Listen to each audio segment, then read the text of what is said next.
Good morning, students. Here is Ekil Akhwani, your physics teacher, and today we are going to deal with the next part of our chapter number 2, that is units and measurement. आज अपन बात करेंगे measurement of length के बारे में कि अपन length को कैसे major करते हैं। ठीक है, तो लेंथ को मेजर करने के लिए अपने पास दो तरीके होते हैं, दो मेथड्स होती है। पहली होती है डायरेक्ट मेथड।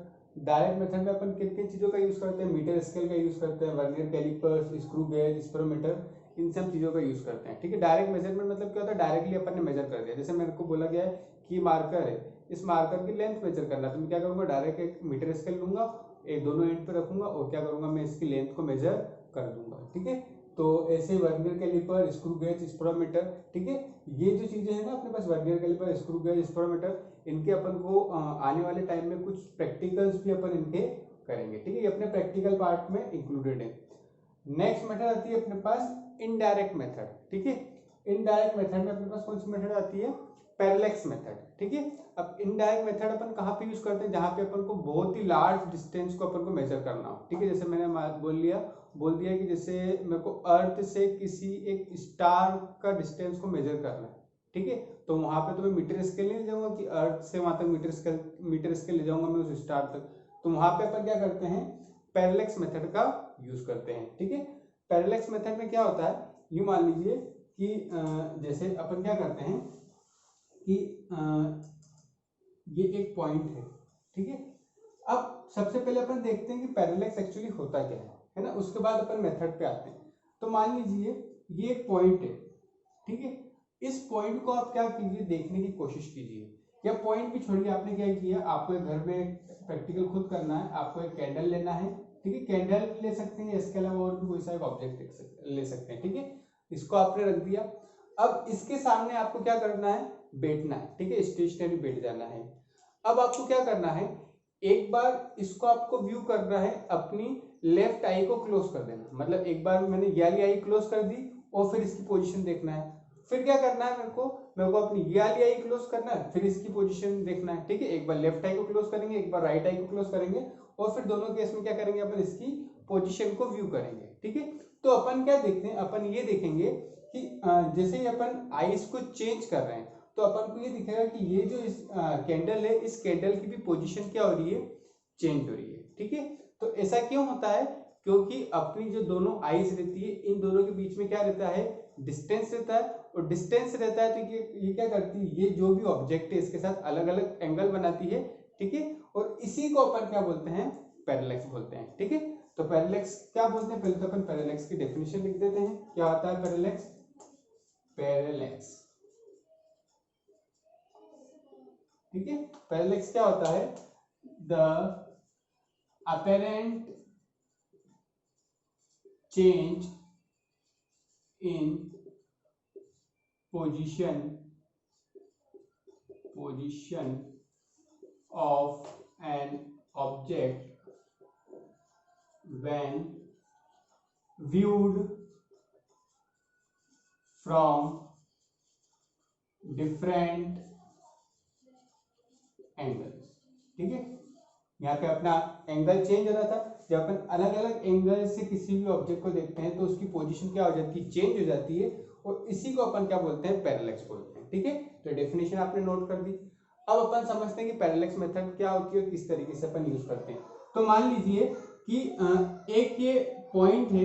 ठीक है, इस पॉइंट का मेरे को क्या करना है, डिस्टेंस निकालना है, ये पॉइंट पी है।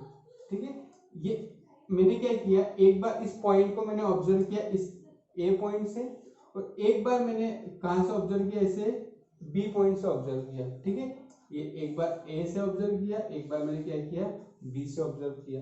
ठीक है, और ये जो पी पॉइंट है ना, ये बहुत ही ज्यादा दूर है। ये पी पॉइंट क्या है, बहुत ज्यादा दूर है। तो इसको अपन, ये जो एक फ्लैट सरफेस थी, इसको अपन एक थोड़ा सा कर्व की तरह मान सकते हैं। ठीक है, क्योंकि ये क्या है, बहुत ही ज्यादा दूर है। ठीक है, तो अब अपन ने क्या किया, जब अलग अलग एंगल से मेजर किया तो अपन क्या करते हैं, अपन ये वाला एंगल निकाल देते हैं, थीटा वाला। ठीक है, अलग अलग पोजीशन से व्यू करने का अपन ने क्या कर दिया, ये एंगल निकाल दिया, थीटा।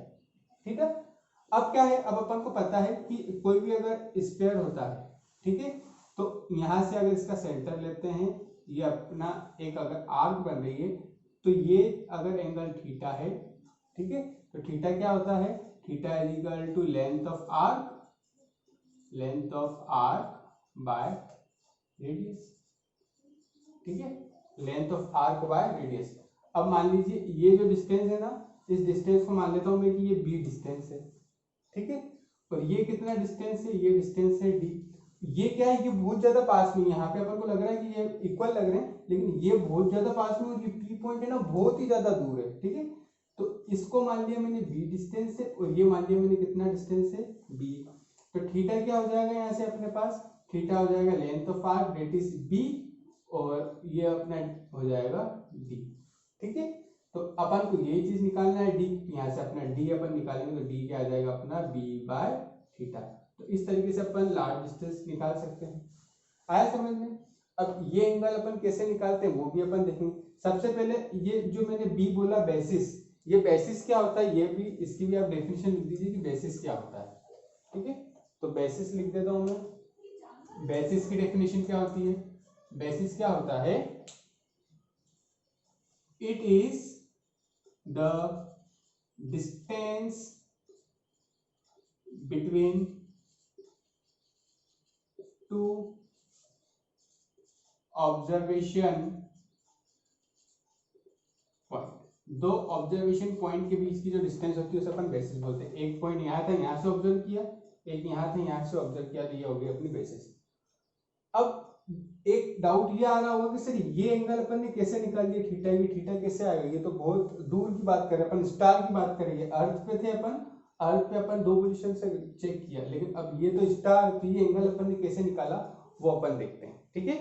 तो इस चीज को मैं अब यहाँ से इरेज कर देता हूँ, रब कर देता हूँ, और अपन इसमें आगे देखते हैं कैसे इसका मेजर करते हैं अपन। अब आपको एक चीज पता होगी कि जैसे एग्जांपल के लिए अपन ट्रेन में चल रहे हैं, ठीक है, तो ट्रेन में चल रहे हैं तो अपन सन को देखते हैं, तो सन क्या है, सन अपन से बहुत ज्यादा दूर है। तो अगर इससे आधा घंटा हो जाता है तो भी अपन को क्या लगता है कि सन की पोजीशन में कुछ चेंज नहीं आया, सन जहाँ पे था वहां का वहीं पर ही, मतलब ऐसा कुछ ज्यादा चेंज नहीं आता है, ठीक है। जो अपरेंट पोजीशन होती है वो ज्यादा चेंज नहीं होता है जब कोई ऑब्जेक्ट जो होता है वो बहुत ही ज्यादा दूर होता है। ऐसा क्यों हो रहा था, क्योंकि सन बहुत ज्यादा दूर था। तो अपन उसी की हेल्प से अपन करते हैं। अब अपन क्या करेंगे, मान लीजिए कि यहाँ पर सन है, ठीक है, और यहाँ पर क्या है, ये है अर्थ, ठीक है। अब मैं क्या करूंगा कि यहां से अर्थ से मैंने एक स्टार है, ठीक है, एक यहाँ पे स्टार है, ठीक है, ये स्टार है, ठीक है, ये स्टार बहुत ही ज्यादा दूर है, कहां पर है, very far away, very far away, ये बहुत ज्यादा दूर है ये स्टार, ठीक है। तो मैंने क्या किया, इसको ऑब्जर्व किया यहां से, ठीक है, तो इसको मैंने यहां से ऑब्जर्व किया इस तरीके से, ठीक है, इतना क्लियर है। अब क्या हुआ कि अब ये जो अर्थ है, ये अर्थ 6 महीने के बाद क्या होगा, सन के अराउंड रिवॉल्व करती है, तो सन के अराउंड क्या हो जाएगी, अब ये यहाँ पे आ जाएगी, ठीक है। अब वापस मैंने इसको ऑब्जर्व किया, तो वापस अब ऑब्जर्व करूंगा तो ये जो होती है ना, इसकी पोजीशन चेंज नहीं होती। जैसे मैंने आपको बताया कि जो चीज बहुत ज्यादा दूर होती है उसकी अपरेंट पोजीशन में ज्यादा चेंज नहीं आता, ठीक है। बहुत ही ज्यादा वेरी फार अवे स्टार है, वेरी फार अवे, ठीक है। वापस मैंने क्या किया, इसे ही मेजर किया, इतना क्लियर है। अब मैंने क्या किया, मेरे को एक्चुअली क्या है, मेरे पास एक यहाँ पे स्टार था जो फार अवे है, ठीक है, जो दूर तो है ज्यादा लेकिन इससे थोड़ा सा कम है। मेरे को इसका डिस्टेंस निकालना था कि अर्थ से इसका कितना डिस्टेंस है, अर्थ से ये कितनी दूर है, ये स्टार मेरे को ये निकालना था, ठीक है। तो मैंने क्या किया, पहले तो मैंने इस स्टार के लिए देखा और फिर मैंने क्या किया, मैंने इस स्टार के लिए यहाँ से देखा था। इन दोनों स्टार के लिए मैंने देखा कि किस तरीके से कितना कितना दूर है, तो मैंने ये वाला एंगल मेजर कर लिया और ये वाला एंगल आ गया था मेरा, एग्जांपल के लिए मान लेते हैं ये θ2 आया था, ठीक है। और ऐसा ही मैंने इसके लिए भी किया, तो इसके लिए जब मैंने मेजर किया तो इसका एंगल आ गया कितना, θ1। अब इधर देखिए, पहले मैंने क्या किया, ये अर्थ थी, अर्थ से बहुत ही दूर ये स्टार था, इस स्टार को मैंने ऑब्जर्व किया। फिर मैंने क्या किया, एक जो थोड़ा सा कम पास में मतलब इससे थोड़ा सा पास में था लेकिन है तो बहुत दूर, इसको ऑब्जर्व किया। इन दोनों के बीच में मैंने खुद का एंगल देखा कितना हो रहा है, θ1 हो रहा है। मैं खुद का तो निकाल सकता हूँ, भले उसका ये वाला एंगल नहीं निकाल सकता लेकिन खुद का एंगल तो निकाल सकता हूँ। ये आ गया θ1। ऐसे ही मैंने क्या किया, यही स्टार यहाँ पे देखिए बहुत ज्यादा दूर है, तो यहाँ पे मैंने एक इसको ऑब्जर्व किया और इस फार अवे वाले स्टार को ऑब्जर्व किया, और यहाँ पे मेरे पास एंगल कितना आ गया, θ2 आ गया। अब मैंने क्या किया, इनके पैरेलल एक लाइन बना दी इस तरीके से, ठीक है इतना। अब यहाँ पे देखिए ये और ये लाइन पैरेलल है, तो अगर ये θ1 है तो ये एंगल भी कितना हो जाएगा, θ1 हो जाएगा, क्यों, अल्टरनेट इंटीरियर एंगल। और इसी तरीके से ये वाला एंगल कितना हो जाएगा अपना, θ2 हो जाएगा, ये भी क्या हो गया, अल्टरनेट इंटीरियर एंगल। तो ये जो अपना पूरा थीटा था, ये थीटा कितना हो गया, θ1 प्लस θ2 हो गया। इतना क्लियर है। अब यहाँ की डिस्टेंस, तो ये अपन ऑलरेडी पहले निकाल चुके हैं कि सन और अर्थ के बीच की जो डिस्टेंस होती है वो कितनी होती है, 1 AU, 1 एस्ट्रोनॉमिकल यूनिट, ये मैंने कल आपको बताया था। इसके अलावा यहाँ से वापस देखें तो ये कितनी हो गई, 1 AU सन से अर्थ की डिस्टेंस, ठीक है। अब अभी मैंने आपको बताया था कि अपन फॉर्मूले में कैसे क्या करते हैं, थीटा के लिए अपन क्या निकालते हैं, L/r, ठीक है। ये क्या होती है, length of R divide by radius, ठीक है। अब लेंथ ऑफ थीटा तो अपन को यहाँ पे क्या मिला, थीटा तो अपन यहाँ से निकाल दिया, ठीक है। अब लेंथ ऑफ आर्क क्या होगी अपने पास, 2 AU, क्योंकि इसे अपन क्या एक आर्क की तरह मान रहे हैं, तो ये कितनी हो जाएगी, 2 AU। तो theta is equal to length of arc कितनी हो गई, 2 AU। और इस डिस्टेंस को जो अपन को निकालना है, इस डिस्टेंस को अपन मान लेते हैं डी मान लेते हैं, ये हो जाएगा डी। तो इस तरीके से अपन डिस्टेंस निकाल देंगे कैसे, 2 AU बाय क्या हो जाएगा अपने पास यहाँ पे क्या आ जाएगा, थीटा नीचे आ जाएगा। तो इस तरीके से ये अपना डिस्टेंस जो था, एक जो कि स्टार था जो बहुत दूर था, वो अपन निकाल लेंगे, ठीक है। तो होपफुली आपको समझ में आ गया होगा। इससे रिलेटेड कुछ न्यूमेरिकल्स भी मैं आपको कराऊंगा। अगर इस पर कोई डाउट आता है तो मुझे कमेंट सेक्शन में जरूर बताएं। आज के लिए इतना ही, थैंक यू।